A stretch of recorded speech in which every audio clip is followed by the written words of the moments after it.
ഭീഷ്മപർവം എന്ന സിനിമയുടെ സഹരചയിതാവായിട്ടുള്ള ദേവദത്ത് ഷാജി ആദ്യമായി എഴുതി സംവിധാനം ചെയ്തിട്ടുള്ള ധീരൻ എന്ന സിനിമയുടെ ആശയം ക്ലൈമാക്സിനോട് അടുത്ത് വരുമ്പോൾ കൺഫ്യൂഷനും കോമഡിയും എല്ലാം കൂടെ ചേർന്ന് വരുന്ന രീതിയിലുള്ള ഒരു കഥ സൃഷ്ടിക്കുക എന്നത് തന്നെയാണ്. അതിനുവേണ്ടി സിനിമ തുടങ്ങുമ്പോൾ തന്നെ മൾട്ടിപ്പിൾ ട്രാക്കുകളും ചെറിയ ചെറിയ ഇൻസിഡൻറ്റുകളുമൊക്കെ ദേവദത്ത് സിനിമയിൽ കാണിക്കുന്നുണ്ട്. ചില കഥാപാത്രങ്ങളുടെ രീതികളും പിന്നെ ഡയലോഗ് ഹ്യൂമറും പല സിറ്റുവേഷനുകളെയും വളരെയധികം രസകരമാക്കുന്നുണ്ടെങ്കിലും ഒരു മാഡ് ക്യാപ്പ് എൻ്റർടൈനർ ആകുക എന്ന ഇതിൻ്റെ ഉദ്ദേശത്തിലേക്ക് സിനിമയ്ക്ക് പൂർണ്ണമായിട്ടും അങ്ങോട്ട് എത്താൻ പറ്റുന്നില്ല. ഗ്രാഫ് ഡ്രോപ്പ് ആകുന്ന എല്ലാ സ്ഥലത്തും ഹ്യൂമർ വന്ന് രക്ഷിക്കുന്നതുകൊണ്ട് അത്യാവശ്യം എൻജോയബിൾ ആയിട്ടുള്ള ഒരു സിനിമ തന്നെയാണ് ധീരൻ. മലയാറ്റൂരിൻ്റെ പശ്ചാത്തലത്തിലാണ് കഥ നടക്കുന്നത്. നമ്മുടെ പ്രധാന കഥാപാത്രമായ എൽദോസ് ആണ് ഈ പറയുന്ന ധീരൻ. നാട്ടിലുള്ള പ്രധാനികളുമായിട്ടുള്ള എൽദോസിൻ്റെ ബന്ധം അത്ര സ്മൂത്തല്ല.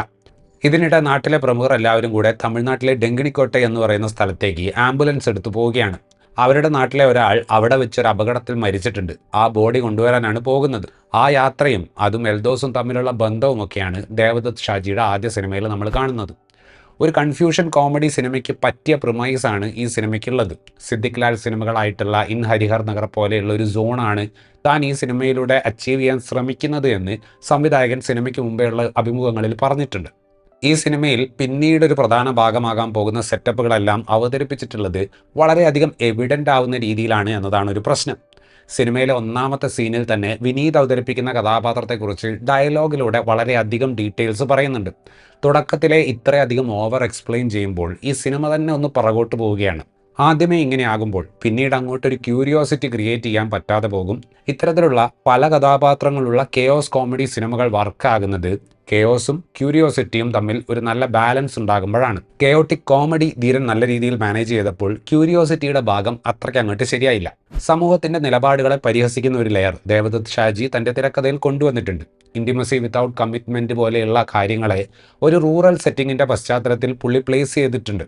ഇത്തരം ആശയങ്ങളോട് പുരികം ചൊളിക്കുന്നവരിലേക്ക് കാര്യങ്ങൾ എത്തിക്കാനായി ഹ്യൂമറിനെ ദേവദത്ത് ഫലപ്രദമായിട്ട് ഉപയോഗിക്കുന്നുണ്ട്. ആംബുലൻസിനകത്തുള്ള കഥാപാത്രങ്ങളുടെ മാനസികാവസ്ഥകളും അവർക്ക് ഓരോരുത്തർക്കും എൽദോസിനോടുള്ള ഇക്വേഷനുകളും ആംബുലൻസിനകത്തുള്ള ആംബിയൻസ് സ്വല്പം ഫ്രിക്ഷൻ ഉള്ളതാക്കുന്നുണ്ട്. അത് സിനിമയെ ഹ്യൂമർ ക്രിയേറ്റ് ചെയ്യാൻ സഹായിക്കുന്നുണ്ട്.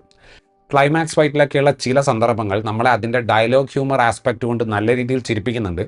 പക്ഷേ ചില സ്ഥലങ്ങളിലൊക്കെ മുജീബ് മജീദ് ഒരുക്കിയിട്ടുള്ള മ്യൂസിക്കൽ ഹൈയിലേക്ക് എത്താൻ എഴുത്തിന് സാധിക്കാത്തതുപോലെ തോന്നി.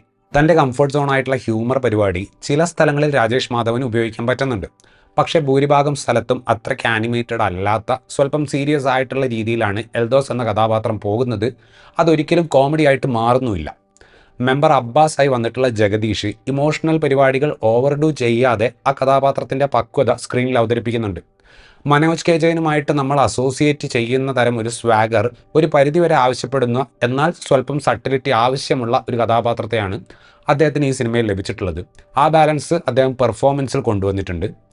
പ്രായം കൂടിയ ബാച്ചിലറായിട്ടാണ് അശോകൻ വന്നിട്ടുള്ളത്. ഏതാണ്ട് തോമസ് കുട്ടിക്ക് ഇപ്പോഴും പെണ്ണ് കിട്ടിയില്ലെങ്കിലുള്ള അതേ ഒരു വൈബ് ഈ കഥാപാത്രത്തിൽ നിന്ന് കിട്ടുന്നുണ്ട്.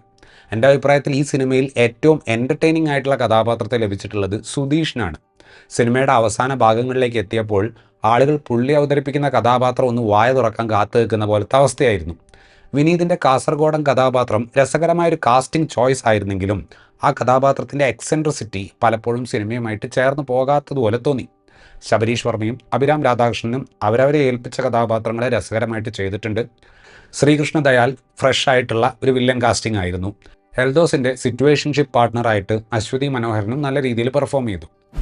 തട്ടിക്കൂട്ടിയ ഒരു പ്ലോട്ടിൽ കുറേ ഡയലോഗ് ഹ്യൂമർ കയറ്റിയതുപോലത്തെ ഒരു സിനിമയല്ല ധീരൻ. സെറ്റപ്പുകളും പേ ഓഫുകളും തിരക്കഥയിൽ ഉപയോഗിക്കുന്ന സിനിമ ഇതിലെ കഥാപാത്രങ്ങളുടെ യാത്ര ആളുകൾക്ക് എൻ്റർടൈനിങ് ആക്കണം എന്ന് ജെന്യുവിനായിട്ട് ആഗ്രഹിക്കുന്നുണ്ട്. ഞാൻ ആദ്യമേ പറഞ്ഞതുപോലെ ചില കഥാപാത്രങ്ങളുടെ പ്രത്യേകതകൾ, അതിലിപ്പം പ്രായമായവരുടെ പ്രണയം മുതൽ കുടുംബത്തിനകത്തുള്ള തർക്കങ്ങൾ വരെയുണ്ട്. ഇതെല്ലാം സിനിമയെ രസകരമാക്കുന്നുണ്ടെങ്കിലും ഒരു സർപ്രൈസ് എലമെൻറ്റ് കഥ പറച്ചിലിൽ മിസ്സിംഗ് ആണ്. ആകെ മൊത്തത്തിൽ ഇടയ്ക്കിടെ വരുന്ന ഹ്യൂമർ കാരണം മുഷിപ്പില്ലാതെ കണ്ടിരിക്കാവുന്ന ഒരു സിനിമയാണ് ധീരൻ. ഇത്രയുമായിരുന്നു ഈ സിനിമയെക്കുറിച്ചിട്ടുള്ള എൻ്റെ റിവ്യൂ. വീഡിയോ ഇഷ്ടപ്പെട്ടാൽ ലൈക്ക് ചെയ്യുമെന്നും കൂടുതൽ വീഡിയോകൾക്ക് വേണ്ടി ചാനൽ സബ്സ്ക്രൈബ് ചെയ്യുമെന്നും പ്രതീക്ഷിക്കുന്നു. താങ്ക്